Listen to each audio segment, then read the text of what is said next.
So when the Blue Lives Matter or like All Lives Matter come about afterwards, it seems like a protest to a protest. Racial profiling as it pertains to law enforcement is any law enforcement activity that is not rooted in violation of law, where there's no clear violation of law or no clear violation of probable cause or clear violation of reasonable suspicion, and your sole decision is based on that race.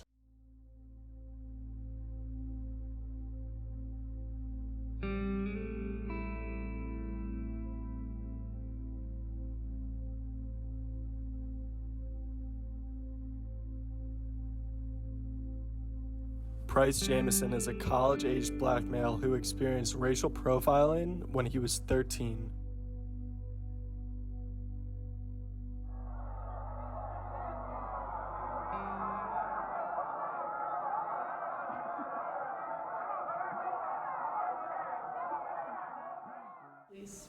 So, one of the most notable times, it's me and my friends, it's probably like 8 of us, 6 of us, we playing football. It's night because we was there for like hours, just out at night.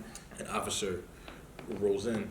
And it was funny. Like, it was actually funny because, he got up and was all serious and was like, hey, are any of you guys smoking the devil's lettuce? And we were like, slow your roll. Just slow down for 2 seconds and let's talk. I looked at us all with his flashlight. And then he eventually was like, okay, all right. And just left. Completely assuming something that, wasn't even in the question. We was mad young and you could see that, so that was just weird.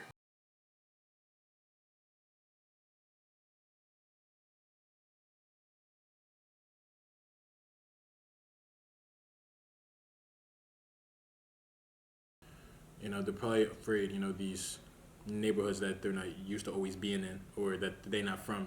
So, in terms of dealing with it, I'm engaging in more conversations now, keeping all those experiences, because especially young, you don't always know, where to go, express it, or where to go really talk about it. Or Law enforcement agencies have taken note on the issues of racial profiling.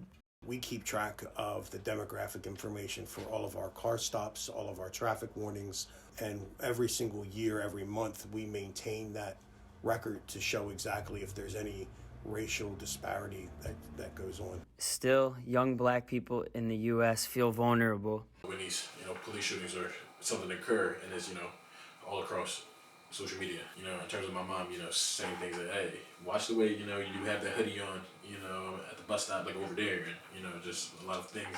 We are just in our own heads on how we should be like so much, in terms of our culture. So, what can be done in the future?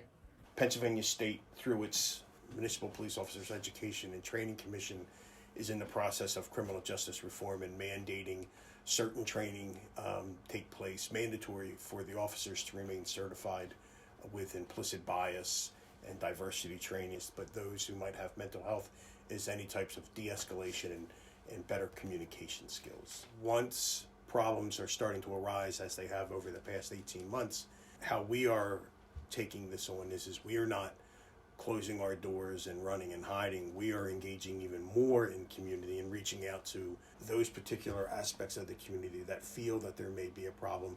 Price reflects on the origins and the objectives of Black Lives Matter as a whole.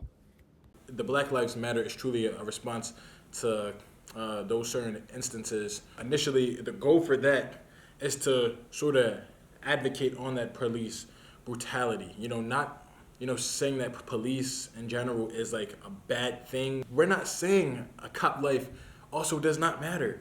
We're not saying a white life that does not matter. Life matters. Like, we all are aware.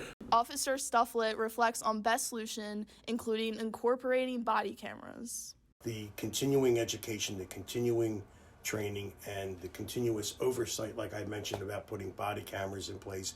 Part of our aspect of our body cameras will be officers will have body camera footage reviewed randomly every single month. With all the steps being taken, there's always just more that I guess is always needed.